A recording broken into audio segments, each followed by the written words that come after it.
Bonjour tout le monde, bienvenue à cette nouvelle émission des Racines de nos cultures.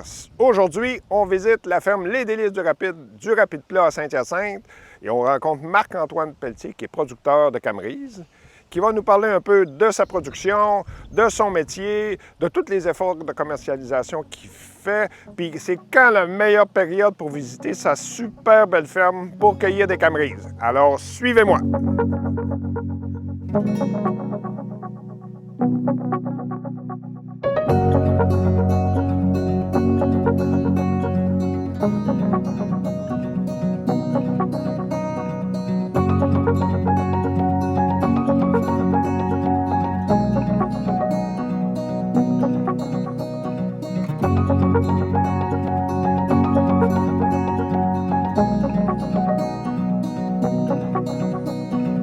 Alors Marc-Antoine, merci de nous accueillir ce matin à la ferme Les Délices du Rapide, au Rapide Plat à Saint-Hyacinthe. J'aimerais ça que tu nous parles un peu de toi, mais surtout de la ferme ici, combien de générations, ton grand-père, ton père, un peu ton parcours là-dedans, puis comment, d'une ferme plus conventionnelle, dirait-on, au niveau des cultures, tu as évolué vers un autre choix qui est celui de la Camerise. Oui, bien en fait, c'est ça. Moi, je suis la 5e génération sur la ferme, donc ça fait déjà beaucoup de temps qu'on est établi ici, la famille Pelletier. Puis avec le fil du temps, bien, la ferme a évolué. Mon grand-père a eu des vaches jusque dans les années 70. Ensuite, mon père a repris la ferme dans les années 80 pour faire une transition éventuellement dans les grandes cultures biologiques. Et puis, moi, dans le fond, étant né sur la ferme, j'ai vécu toutes les transitions depuis ce temps-là. Puis j'ai décidé d'aller étudier un peu dans un champ gauche par rapport à la production agricole, là, mais qui est un peu relié quand même. Fait que j'ai fini à l'université en génie mécanique. Ouais, c'est ça. Tu as un parcours vraiment atypique, là. Ouais. Tu ne te destinais pas vraiment, pas nécessairement à être sur la ferme à temps plein, là. Bien, éventuellement, mais je pensais pas reprendre les rênes si tôt que ça. C'est sûr que je voulais... C'était un projet de futur, mais finalement, ça a été précipité un peu dans mes plans. Ouais. Mais malgré tout, c'est ça. Mes études me servent très bien encore aujourd'hui. Oui, hein, ça doit, parce que il y a beaucoup de... Tu sais, la mécanique des sols aussi, il y a la mécanique, la machinerie, tout ça. Je sais que ton père, je l'ai connu un petit peu, c'était un homme qui était extrêmement travaillant aussi, hein? C'était quelqu'un Oui. qui avait beaucoup à cœur de réussir, puis il a travaillé fort toute sa vie, là, aussi. Définitivement. Il a eu son emploi à temps plein en plus de la ferme toute sa vie. Il y a les dernières années qu'il a pu en profiter un peu plus de sa passion qui était la terre. Mais c'est sûr qu'il a été très, très occupé et très impliqué aussi là, au niveau des différents syndicats. Ouais, ça, il était partout. Hein, puis, Ouais. Fait que c'était un homme très impliqué et qui avait, c'est ça, de la passion de l'agriculture bien à cœur. Alors, actuellement, sur la ferme, on retrouve de la camerise, mais pas juste de la camerise. Tu as aussi une autre production. Oui, on est en grande culture biologique encore. Donc, j'ai divisé la terre en deux. J'ai à peu près un 15 hectares en production de camerise, puis un 14-15 hectares aussi en grande culture biologique. Cette année, en 2023, on est en soya, mais on fait une rotation là, sur 3 ans avec d'autres types de cultures. Il y a un défi que je pense qu'il faut aborder, même dans une production comme la camerise, puis le soya, bien sûr, c'est comment est-ce que tu vois, est-ce que tu penses déjà aménager tes cultures pour faire face aux défis climatiques, là? Est-ce que c'est quelque chose qui te préoccupe? C'est un gros défi, en fait. Puis je pense que le défi des changements climatiques va être de plus en plus présent. On le voit encore cette année avec les extrêmes météo qu'on subit. Autant qu'on peut être dans les sécheresses, comme le mois de mai 2023 a été très sec. Puis depuis le mois de juin, c'est un peu l'inverse. Puis on le vit partout au Québec, que ce soit par les inondations ou par les sols trop gorgés d'eau, là, qui nous amènent d'autres problématiques pour les récoltes. Fait que ou les sarclages aussi. Oui, c'est ça. C'est parce que tu me disais tantôt que tu n'avais pas pu rentrer dans le champ pour sarcler quand c'était le temps parce que le sol est trop mouillé. La camerise, elle, c'est un petit fruit qu'on va découvrir pour les gens qui nous regardent là, puis qui nous écoutent. Pourquoi la camerise? Ça, c'est une bonne question. En fait, quand on me la pose, souvent je vais répondre il faut y goûter pour savoir pourquoi. Okay, ouais. Ça, c'est le premier aspect, évidemment. Quand on voulait trouver une production intéressante, on voulait quelque chose qui est aussi intéressant au niveau gustatif. Mais aussi, ça s'avère que la plante est intéressante au niveau botanique. Donc, très résistante aux températures hivernales. On peut aller jusqu'à moins 45 sans problème. Les fleurs printanières sont très tôt aussi en saison, mais elles résistent quand même à un gel jusqu'à moins 6 à peu près, là, sans problématique. Parce qu'en floraison, c'est début mai, là, fait que c'est quand même susceptible de vivre les gels printaniers. Puis, bon, c'est des plantes relativement pas très exigeantes au niveau... oui, ils demandent de l'eau, de l'engrais, tout ça, comme toute plante, si on veut avoir une production, mais c'est pas l'extrême non plus. Puis, on est capable de gérer les aléas météo là, avec les systèmes qu'on a mis en place, que ce soit l'irrigation, les toiles et autres choses. OK. Là, mettons qu'on s'imagine Marc-Antoine, la première journée qu'il décide de planter de la camerise, là, à la fin de l'été, il n'y avait pas nécessairement des fruits, là.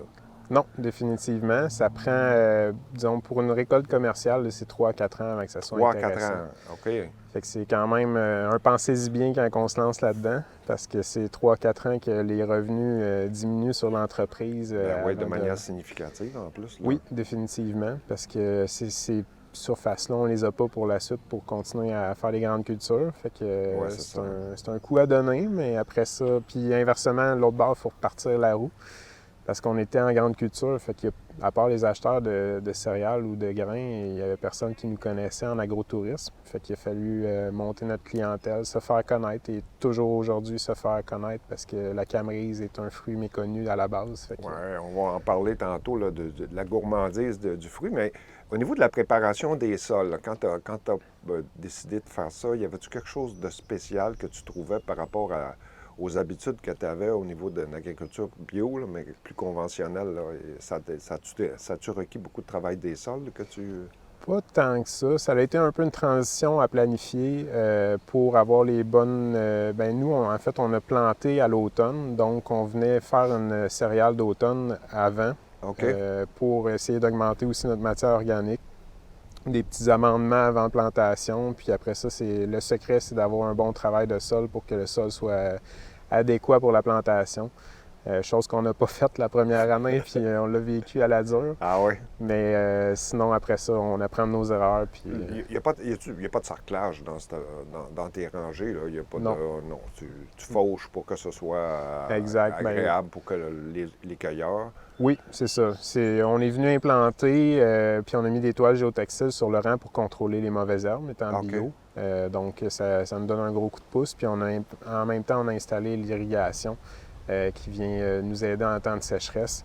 Puis dans les allées, on a simplement mis un mélange là, pour justement que ce soit facile d'entretien. Oui, c'est du trèfle. Puis, Exact. Il y a du pissenlit en masse aussi au printemps. Fait que les abeilles sont super heureuses. Oui, hein? Il doit y en avoir des... Ici, ils doivent siffler. Viens temps chez Marc-Antoine, là, il y a du beau, il y a des fleurs en masse. C'est un plant qui lit bien jusqu'à quelle hauteur à peu près? Ça va dépendre des variétés, mais en général, là, à maturité, on parle de 4 à 6 pieds. C'est sûr, si on les laisse aller, ça va faire un peu comme le lilas. En fait, la camerise, c'est du chèvrefeuille indigène qu'on retrouve au Canada depuis belle lurette. Puis si on laisse aller, ça va faire comme des haies de lilas. Fait que ça peut monter jusqu'à 12-15 pieds si on veut. Mais nous, dans un contexte de production commerciale, c'est sûr qu'on vient les couper là, année après année pour Est-ce que la camerise qu'on retrouve actuellement chez toi, c'est la camerise qu'on retrouverait naturellement? Là? Non. C'est pas la pure indigène canadienne parce que le fruit goûte clairement pas la même chose. C'est beaucoup plus astringent, ça pogne en bouche. Versus la camerise commerciale, l'Université de la Saskatchewan a vraiment développé des hybrides pour nous aider justement à avoir des fruits intéressants au niveau du goût pour que justement ça soit attirant et qu'on puisse tirer notre épingle du jeu.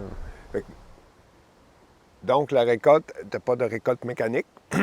On est en train de finaliser notre récolteuse mécanisée. Ça fait un petit bout Ça, c'est l'ingénieur en mécanique qui s'est lancé dans ce projet-là. Là. Oui, tout un projet à passer. Ah oui? Oui, mais on arrive. Là, la finalité, la semaine prochaine, on devrait être quand même proche de pouvoir la sortir là, si la météo peut être favorable pour nous. Pour récolter dans...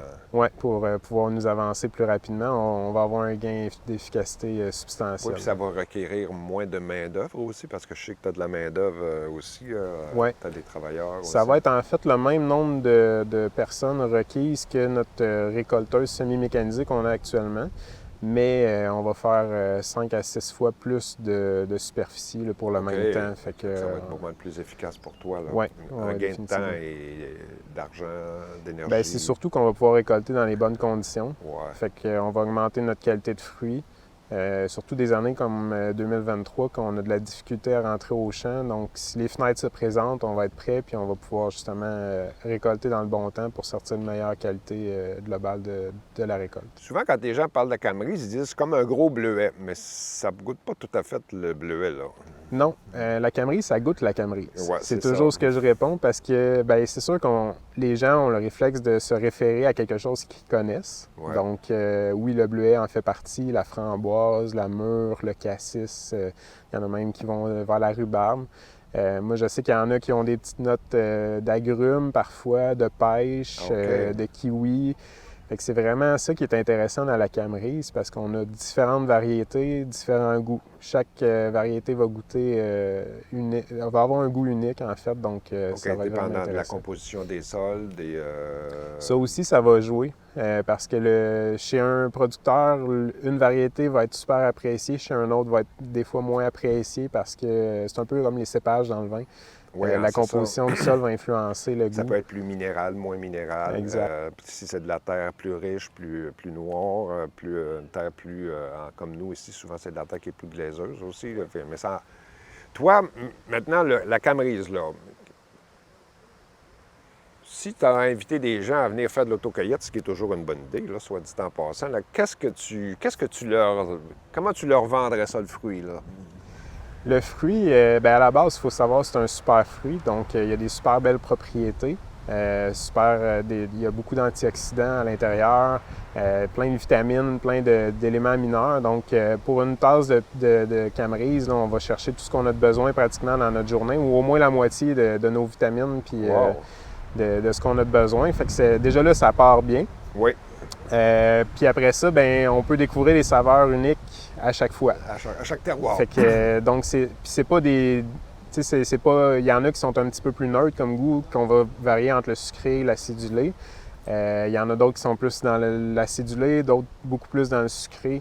Il y a des notes de boisé. Donc, c'est vraiment une question de goût, je dirais. Puis souvent, quand on n'est pas capable, la personne n'apprécie pas une variété, elle va trouver son compte dans une autre, c'est sûr et certain, parce que tout est une question de goût à la base. Fait que on réussit toujours à faire apprécier le fruit aux gens qui partent peut-être déjà avec une mauvaise expérience dans le passé. OK. Moi, j'ai remarqué qu'on en parle beaucoup plus dans les médias cette année. En tout cas, c'est une bonne année pour la Camerise. Puis c'est comme si on découvrait ou redécouvrait ce petit fruit-là, ce super fruit-là.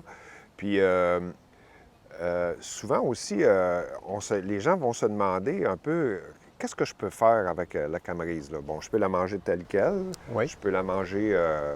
moi, j'aime bien congeler, c'est bizarre, là, mais moi, je me fais un petit bol le matin, là, puis, parce que tu m'en as offert souvent, là, puis ça, j'aime. Puis mes petits-enfants, ils capotent là-dessus. Là. Tu sais, ma petite fille, moi, c'est comme du bonbon. Elle dit, papou, elle dit les bonbons gelés. Là. Fait que, tu sais, mais donne-nous un peu quelques exemples de qu'est-ce qu'on peut faire avec la Camerise. Moi, je réponds souvent aux gens, tout ce que vous faites avec les autres petits fruits, vous allez être capable de le faire avec la Camerise et même plus. La Camerise, elle a un pouvoir super colorant aussi, donc c'est vraiment intéressant quand on va aller vers des smoothies, des coulis, des sauces pour accompagner les viandes. On peut jouer un peu justement avec les notes acidulées ou sucrées, dépendamment de ce qu'on veut faire. Puis après ça, c'est notre créativité qui va nous limiter dans tout ça parce qu'on peut faire vraiment toutes sortes de choses qui sont vraiment intéressantes puis qu'on peut aller chercher une saveur différente aussi en jouant avec les cultivars. Est-ce que au niveau cuisson, est-ce que la réduction, est-ce que ça prend beaucoup de Camerise pour arriver, mettons, je ne sais pas, on voudrait se faire une gelée ou si c'est un fruit qui a Il y a pas mal de jus. Il y a pas mal de jus. Il y a pas mal de jus dans la camerise. C'est peut-être, dépendamment de ce qu'on veut faire dans la cuisson, ça a peut-être le côté justement un peu moins attrayant quand on vient faire de la pâtisserie ou autre, mais c'est juste de jouer avec les volumes par rapport aux proportions qu'on a de besoin, puis le résultat va être tout aussi bon. Bien, moi, je me sers beaucoup sur les tourtières à Noël. C'est toi qui m'avais donné l'idée, là, fait que j'ai... Puis la première année, tu sais, les gens sont toujours un peu habitués à un fruit, là. Fait que, mais là, c'était vraiment... Puis depuis ce temps-là, tout le monde me demande « tu vas les faire encore avec de la camerise? Hein? » Parce que c'est comme... Moi, j'aime ça parce que ce fruit-là, c'est comme une découverte. C'est comme si je découvrais quelque chose qui a peut-être toujours été là aussi, comme tu dis. C'est le fruit du chèvrefeuille sauvage. Là. Bien, il a été un peu toujours présent, mais pas aussi exploité, je dirais, au niveau gustatif, parce que c'était pas super intéressant dans le passé, les saveurs qu'on retrouvait à l'état indigène. C'était plus du côté, disons, dans le temps, les Amérindiens utilisaient ça pour la coloration, justement, des vêtements ou l'aspect médicinal. Donc, ils faisaient des infusions avec les feuilles ou les fruits pour, justement, aller chercher les bienfaits là, de la plante. Mais autrement, c'était pas très exploité. C'est un peu comme la mélanchie, c'était comme un petit fruit de mélanchie. C'est ça. Un petit fruit de mélanchie qu'on voit plus ou moins. C'est pas commercialisé beaucoup parce que ça en prend des quantités ben trop importantes. Mais faire ce que tu fais, là, moi, j'ai toujours beaucoup d'admiration pour toi parce que tu fais ta commercialisation. Tu sais, toi, là, il n'y a pas une vanne de 45 pieds qui vient se parquer ici là, pour te dire on s'en va chez au Costco à Boucherville. Non, non, ça marche pas comme ça. Là. Ça serait le fun. Oui, ça serait le fun. On va y penser. Oui, c'est ça. Mais j'aimerais ça que les gens réalisent aussi que toi, là, tu te lèves le matin, bon, tu vas à tes champs, tu as une équipe, mais toute ta commercialisation, là, tu l'as fait toi-même, là, puis tu n'es pas au centre-ville de Montréal, là, c'est un très beau rang, le Rapide Plat, là, mais tu sais, il faut quand même que tu amènes les gens ici. Comment tu t'y prends? C'est sûr qu'on a une grosse présence sur les réseaux sociaux depuis les dernières années. Là. On a ouvert au public en 2020, donc ça l'a cheminer à travers ça, puis on a vraiment développé notre communauté de gens là, qui nous suivent, que ce soit par des lives avec différentes personnes ou des vidéos qu'on a faites aussi.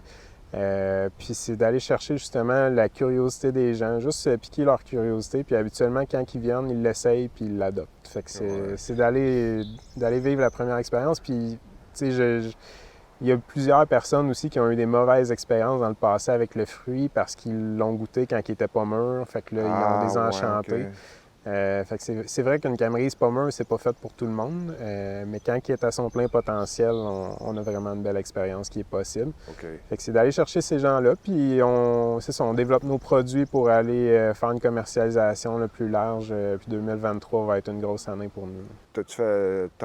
Les gens peuvent commander directement par Facebook, hein, je pense, sur ta... Oui, ils peuvent faire des réservations. Sinon, ils peuvent nous téléphoner ou bientôt, là, fin de l'année 2023, on va avoir notre boutique à la ferme disponible sans rendez-vous avec tous nos produits. Juste ici? Oui, directement sur le bord du chemin là, qui va être accessible à tous. Ça va être un gros plus pour vous autres, ça. Ouais. Parce que, tu sais, dans le fond, il ne faut pas que les gens pensent que toi, là, rendu au mois d'août, là, tu mets tes pantoufles, tu t'installes devant la télévision, puis tu commences à penser à la saison de football puis de hockey. Là. Non, toi... Ça aussi, ça serait le fun. ça serait le fun. Mais je veux dire, tu es obligé de te démener, là, tu sais. Tu es au marché de Noël à Saint-Hyacinthe, tu vas te promener un peu partout parce que faut que tu le vendes, le produit. Il faut qu'il rentre de l'argent à la fin de la semaine. Là, non, c'est sûr. C'est sûr. On aimerait ça manger plus que du beurre de pinot à longueur d'année. Ça fait que c'est 12 mois par année, toi, dans le fond. Oui, exact. On n'a pas de période morte, vraiment. Là. Non, hein? C'est sûr qu'on essaie de prendre un petit peu de temps pour nous, évidemment. Mais, avec les enfants. Là, puis... Oui, c'est ça. Qui grandissent très vite, mais on n'arrête pas. C'est souvent ça qu'on se fait dire, l'hiver, vous devez être assis puis relaxer ou aller faire du ski, tout ça. Oui, on se garde quelques fins de semaine de ski, mais il y a un gros travail côté commercialisation. Oui, commercialisation, préparation. Ouais. Dans le fond, rendu à l'hiver, c'est plus congelé que tu le veux. Oui, exact. C'est sûr, là, mettons juin, juillet, c'est la saison du frais actuellement, donc on en profite là, pour faire découvrir le fruit aux gens à l'autocueillette ou à travers différents points de vente là, dans la région. Sinon, après ça, quand que la saison est terminée, nous, tout ce qui a été récolté pour le congeler, il faut le trier. Oui. Donc, on a plusieurs semaines de triage de ce côté-là, plus l'entretien du verger. Après ça, souvent l'automne, là, on embarque sur la taille parce que les plants sont taillés à chaque année. OK. Donc, nous, sur notre superficie de 15 hectares, on a à peu près 46 600 et des poussières. Fait qu'un par un, OK. on essaye de se tenir à 1 minute par plan. Fait que ça vous donne une petite idée. T'as-tu pas au ciseau, là, tu fais ça? Non, c'est au sécateur électrique. OK, Mais c'est quand même branche par branche. Là, ça me fait penser quand je piochais de la betterave, là, tu sais, Ouais. tu regardes au bout puis tu disais, il est donc bien long ce camp-là. Ah non, c'est ça. C'est un peu le même principe. Fait que tantôt, les gens vont pouvoir l'apprécier aussi parce qu'on va avoir des belles images qu'on va prendre là, des champs. Puis ça, tu sais, les gens vont voir là, parce que j'en regarde un ici, là, je me dis, aïe, il va loin, lui, là. Tu sais. Ouais. Fait que dans le fond, si on veut que les gens te trouvent, ils peuvent te trouver par ton site web. Oui. Ils peuvent te trouver sur les réseaux sociaux. Oui. Puis ils vont te trouver à Saint-Hyacinthe. Exact. À la sortie 133 de l'autoroute 20. 133 de l'autoroute 20, puis c'est le rang du rapide plat. Oui, exact. C'est vraiment... on peut pas se tromper, on est à côté de la route. Oui, puis moi, tu vois, de l'autoroute à ici, j'ai calculé à peu près 5-6 minutes, là. C'est pas... Puis vraiment, on se retrouve comme on est en campagne, vraiment, là. Tu sais, il n'y a pas de rien qui ressemble à de la ville autour d'ici. C'est une belle campagne, puis c'est quand même un lieu historique aussi, la rapide plat. Les Saint-Hyacinthe a été fondé... en fait, ils ont débarqué ici un peu pas loin. À 1 kilomètre d'ici. À 1 kilomètre d'ici. Les premiers moulins c'était des belles installations. C'est vraiment un beau stationnement. C'est professionnel. Toujours un bel accueil aussi. Oui, Puis effectivement. on va te dire un gros merci d'avoir pris du temps avec nous ce matin. Ça fait Puis plaisir. on va te souhaiter une super année 2023 puis une encore plus belle 2024. Bien, merci.